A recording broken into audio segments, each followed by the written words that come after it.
We've been talking about climate change and some of the problems with it, starting with the models that are used to determine all of the theories, all of the claims about it, the flaws inherent in this system that they're using, and the problem with the consensus number. This 97% is totally bogus. The study was debunked, and even the whole idea, the philosophy behind it, is just wrong. So what are the numbers associated with it? And, well, actually, before I get there, I would like to talk about the philosophy behind this consensus, why it's such a problem. I mentioned that it's not scientific. The problem with well, first off, it's not scientific because it doesn't produce good science. A secondary problem is it tries to take the people who are doing good science, the people who are properly remaining skeptical, and it tries to isolate them, tries to drive them out. There's a climate scientist named Dr. Paul Reeder. He's with the Pasteur Institute, and he resigned from the IPCC because of the way it was being run. It wasn't being run by scientists. It was being run by bureaucrats, by politicians, by activists. And they wanted to use his name, but they were rejecting all of the information. He finally just said, look, I'm resigning from this. You guys aren't listening to me. You're not including any of what my data shows. There's no reason for me to be part of this. They said, fine, take off. But they still wanted to use his name on everything. And he said, no, that's not okay. You're not representing any of my data. I don't want my name on any of this. They wouldn't do it, wouldn't take his name off. He finally had to threaten litigation to get them to take his name off. And this is what he has to say about this whole idea of scientific consensus. The so-called 2,500 of the world's top scientists agree. What a nonsense. Scientists don't agree. We're like lawyers. We debate. They continually call me a skeptic. It's like a dirty word. I'm perfectly happy as a scientist to be called a skeptic. Skepticism, or questioning and essentially assessing, is the way science works. That's exactly right. That is a true scientist. That is someone who properly understands the nature of what climate change science should be about. The numbers that we have for climate change are, well, like I mentioned in the first segment, there are so many different factors, so many different feedback loops, both positive and negative, different external factors like the sun, different cycles that the Earth goes through, all trying to come together. It's incredibly complex, but the people on the left, they know that if you're explaining, you're losing. I hope that isn't what this broadcast is. I hope I'm giving you lots of great information to arm yourself in the next debate you get into, because they have done a good job of trying to simplify their argument into this conclusion that's absolutely wrong, but sounds simple, sounds easy. From their point of view, they just say, oh, well, we're making too much CO2. CO2 is a greenhouse gas. We just need to reduce our CO2, and then the climate won't be warming as much anymore. Simple. Well, that's wrong. Greenhouse effect is incredibly important. Without the greenhouse effect, life would be impossible. Look at the moon. It has no atmosphere. It has no greenhouse effect. Life cannot exist on the moon. What we have here on the Earth is the sun's rays hit the Earth. They reflect off of things. They get absorbed by things, and they radiate heat. That heat would just escape off into space if we didn't have an atmosphere. So we need a greenhouse effect just to sustain life. And even the Greens on the left totally acknowledge this. They do acknowledge that we need a greenhouse effect. They just try to claim that we're making it too strong. So what is the greenhouse effect? Well, it's composed of four main gases: CO2, methane, nitrous oxide, and water vapor. And when we had the Kyoto Protocol years ago under Clinton, they totally ignored talking about water vapor because humans don't produce it, we don't consume it. There are some, we produce small amounts of it, but on a large global scale, it's not an industrial product that we're producing or consuming on any measurable level. This is something that is basically determined by climate. It's determined by the Earth. So how much of it is water vapor, how much of it is CO2, how much of it is methane, and how much of it is nitrous oxide? They keep talking about CO2, so clearly that's the biggest one, right? Nope. What a surprise. It's water vapor, the one they left out. Water vapor is 96 to 98% of the greenhouse effect where it's present. When it is, the rest of it, that last 2 to 4%, that has to be divvied up between CO2, methane, and nitrous oxide. Of those three, they kind of go in reverse order from how plentiful they are to how rare they are, compared to how strong they are versus how weak they are. Nitrous oxide is the most potent one, but it's also the rarest.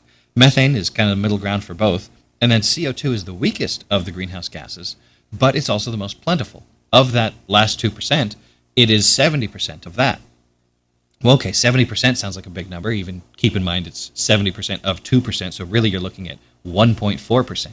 But even so, a 1.4% change in temperature, that sounds like that could be significant. Well, it's still not the whole story. The reason why they use this word anthropogenic, not just because it sounds scientific, but because they're actually separating out anthropogenic carbon dioxide from naturally occurring carbon dioxide. Now, does it matter? Well, no, quite honestly. We can track it. There's different types of radiation decay methods of determining what CO2 has been produced by people versus what has been produced by nature. But the effect is the same. The CO2 produced by people has the same effect on climate as the CO2 produced by nature. What's the breakdown? Nature produces 30 times as much CO2 as humans do. So if you really want to look at what this percentage is, we've got up to 98% of the effect is water vapor. Of that last 2%, we've got 1.4%. Subtracting that out and then taking the 70% of that gets us to 1.4% is CO2, and then it's 1/30th of that is what humans are contributing.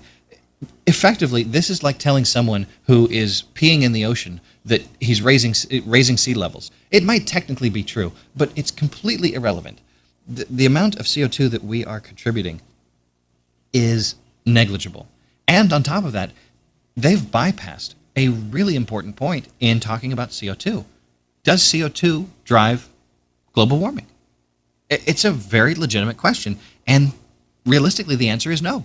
I've read a lot of different papers. I've done some of the math myself and looked at some of the history, and it's kind of debatable. I mean, when you look at historical logs, it's murky. This is one of the problems with ice cores that they try and cite as the holy grail of, we look at these ice cores and they tell us exactly what's going on. Well, most of them show, this is the majority of them, show that raises in CO2 follow periods of warming, not precede them. If changes in CO2 were the drivers of climate change, then absolutely they would have to come before. But they don't. They come afterward. The reason for this is a tremendous amount of CO2 is stored in the ocean. As the ocean cools, it's able to sequester more of it. When it heats up, it off-gasses and releases more CO2 on levels that completely dwarf what any human activity can cause.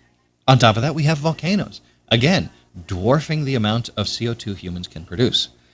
But either way, even if you say, okay, well, let's acknowledge that humans are producing some. Maybe we're not the biggest problem, but hey, we're contributing.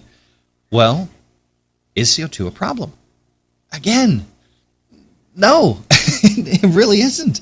The fact that it is not a driver of climate change and that it is a product of climate change, this is something that we need to look at and acknowledge as being part of the conversation. CO2 is an important gas. Plants need it. Without CO2, you get no plant life. And no plant life doesn't just mean no flowers. It means no crops, no food. That's a big problem. So where are we in the levels of CO2? You talk to some climate scientists, and they say, well, CO2 levels have been rising to unprecedented levels, not seen since the Oligocene or Pleistocene or whatever time frame they want to claim. That, geologically speaking, that was fairly recently. Sure, thousands of years ago, but the Earth's been around for billions of years. It's a small fraction. When you look at even millions of years, but especially once you get into billions of years, we're actually at a relatively low relatively low level of CO2 existing. Plants, when they evolved when there was much more CO2 around. So they're kind of starved for CO2. They really wish that we had a much higher level of CO2 going around. And that's why if you know anybody that has a professional greenhouse, a lot of them are set up to pump in extra CO2 because the plants love it. If any of you have been listening to this program regularly, know that I have a terrarium with carnivorous plants. I just really enjoy them a lot. And sometimes I give them drugs. I went to Walmart and I got a few little canisters of CO2, for the little airsoft guns and whatnot. And it's a little bike pump thing that I use. And I'll, go open it and spray in some CO2 into the terrarium. And, it helps make them just a little bit more robust, because that's the limiting factor. That's what the plants are getting: plenty of water, they get plenty of sunlight, they get plenty of the nutrients that they need. The thing that is the limiting factor, the limiting reagent that they need more of, is CO2. If we had higher CO2 levels, we would have more crops. We'd have more food. This could actually be very beneficial for America, for the world. It would be easier to grow more food now. Obviously, world hunger is a separate issue. We've got distribution problems and everything. But CO2 levels being lower is not necessarily something we even want to achieve, let alone regarding the fact that it's not a driver of climate. Stay tuned to the Richie Winn Show. We'll have a lot more information about this and some things you can say when we get back. Stay tuned to The Logical Choice.